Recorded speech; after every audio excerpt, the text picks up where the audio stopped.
Bro, ஒரு நாள் ஃபுல்லா நீங்களே சமைச்சு சாப்பிடுங்க. எனக்கும் சமையலுக்கு ரொம்ப தூரம் இருந்தாலும் உங்களுக்காக ட்ரை பண்றேன். வாங்க வீடியோல இருக்கலாம். மார்னிங் வழக்கம் போல தோசை ஊத்தி சாப்பிடலாம்னு சொல்லிட்டு நல்ல எண்ணெய் தடவி ஒரு கரண்டியில மாவு எடுத்து சின்ன ரவுண்டாவும் இல்லாம பெரிய ரவுண்டாவும் இல்லாம பொதுவா ஒரு ரவுண்டை ஊத்தி முட்டையை உடைச்சி தோசை மேல ஊத்தி அப்படி எண்ணெய் எடுத்து சர்க்கிளா ஊத்தி பெப்பர் தூளை நல்லா தூவி விட்டு முட்டை தோசை அப்படி திருப்பி போட்டு நெக்ஸ்ட் ஒரு சாதா தோசையை ஊத்துனா யார் யாருக்கெல்லாம் சமைக்க பிடிக்குமோ அவங்க எல்லாம் ஒரு லைக் ஒரு சப்ஸ்கிரைப் பண்ண தட்டி விட்டுருங்க. இந்த தோசைக்கு தொட்டுக்க இட்லி சாம்பார் தான் வச்சேன். நல்லா கொத்தமல்லி தூவி விட்டு கரண்டியால சாம்பார் அள்ளி சும்மா ஊத்து எடுத்து சாப்பிட்டு பார்த்தேன். தோசை ரொம்ப நல்லாவே இருந்துச்சு. ஒரு வழியா மார்னிங் சமையல் சமைச்சு சாப்பிட்டு முடிச்சிட்டேன். மதியத்துக்கு கறி குழம்பு வைக்கலாம் சிக்கன் வாங்குறதுக்கு கறி கடைக்கு போனேன். கவர்ல சிக்கனை வாங்கிட்டு சமையலுக்கு தேவையான பொருள் எல்லாத்தையும் வாங்கிட்டு வீட்டுக்கு வந்துட்டேன். முன்ன பின்ன கறி குழம்பு வச்சது இல்ல, இப்பதான் ஃபர்ஸ்ட் டைம் வைக்க போறேன்னு. எல்லாரும் சமைக்கிறதுக்கு யூடியூப்பை பார்த்து தான் பண்ணுவாங்களே. நான் ஆனா எங்க அம்மாட்ட தான் போய் கறி குழம்பு எப்படி வைக்கணும்னு கேட்டேன். ஏன்னா அவங்க டேஸ்ட் எனக்கு ரொம்ப பிடிக்கும். எங்க அம்மா வரப்போற மனைவிக்கு இப்பவே சமைச்சு போட ரெடி ஆயிட்டாடான்னு கேக்குறாங்க.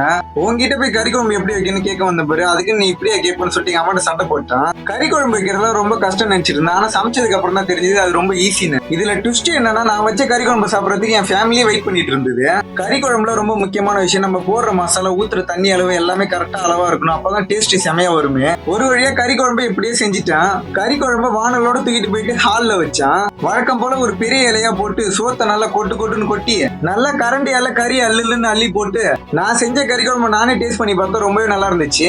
லஞ்ச் சமைச்சு சாப்பிட்டு முடிச்சிட்டேன். நைட்டுக்கு சப்பாத்தி செய்யலாம்னு சொல்லிட்டு கடைக்கு போயிட்டு கோதுமை மாவு வாங்கிட்டு வீட்டுக்கு வந்துட்டேன். ஒரு பேஷன் எடுத்து மாவை கொட்டி தண்ணியை ஊத்தி உப்பு போட்டு அதுல பாத்தீங்கன்னா நல்லா பெசன்னு பிசைஞ்சு சப்பாத்தி நல்லா சாஃப்டா செய்யறதுக்காக ஒரு பெரிய உருண்டையை பிடிச்சி எடுத்துக்கிட்டான். அப்புறம் சப்பாத்தி தொட்டுக்கிறதுக்கு தக்காளி தொக்கு செய்யலாம்னு சொல்லிட்டு வெங்காயம் தக்காளி எல்லாத்தையும் அரிஞ்சு எடுத்துக்கிட்டான். ஒரு நாள் ஃபுல்லா சமைக்கிறதுக்கு எனக்கு பாதி உசுறு போயிடுச்சு. நம்ம அம்மாலாம் எப்படிதான் டெய்லி சமைக்கிறாங்கன்னு தெரியல. தக்காளி தொக்கு செய்யறதுக்கு கட் பண்ணி வச்சிருந்த வெங்காயம் தக்காளி எல்லாத்தையும் வானல்ல போட்டு வதக்குனா ஒரு வழியா தக்காளி தொக்கு ரெடி பண்ணி அதுல பாத்தீங்கன்னா கொத்தமல்லி எடுத்து தூவி விட்டான். நெக்ஸ்ட் சப்பாத்தி செய்யறதுக்காக பீடாவை எடுத்து உருண்டை பிடிச்சி சப்பாத்தி கடையில பவுடரை போட்டு உருண்டை அமைக்கி நல்லா உருட்டுன்னு உருட்டுனா அப்புறம் கேஸ் அடுப்பை பத்த வச்சு தோசை கல்லுல எண்ணெய் ஊத்தி அப்புறம் பாத்தீங்கன்னா சப்பாத்தியை எடுத்து போட்டான். சப்பாத்தியை சுத்தி எண்ணெய் ஊத்தி இப்படி ஒரு திருப்பு அப்படி ஒரு திருப்புன்னு திருப்பி போட்டு எடுத்து தட்டுல போட்டான். ரெண்டாவதா ஒரு சப்பாத்தி போட்டு அதையும் எடுத்து தட்டுல போட்டான். அப்புறம் வானல்ல இருக்கிற தக்காளி தொக்கை அள்ளி தட்டுல வச்சு சப்பாத்தி எடுத்து தொட்டு சாப்பிட்டு பார்த்தா செம்ம டேஸ்டா இருந்துச்சு. நீங்க சொன்ன மாதிரி ஒரு நாள் ஃபுல்லா சமைச்சு சாப்பிட்டுட்டு நெக்ஸ்ட் என்ன பண்ணுன்றதை கமெண்ட்ல சொல்லுங்க.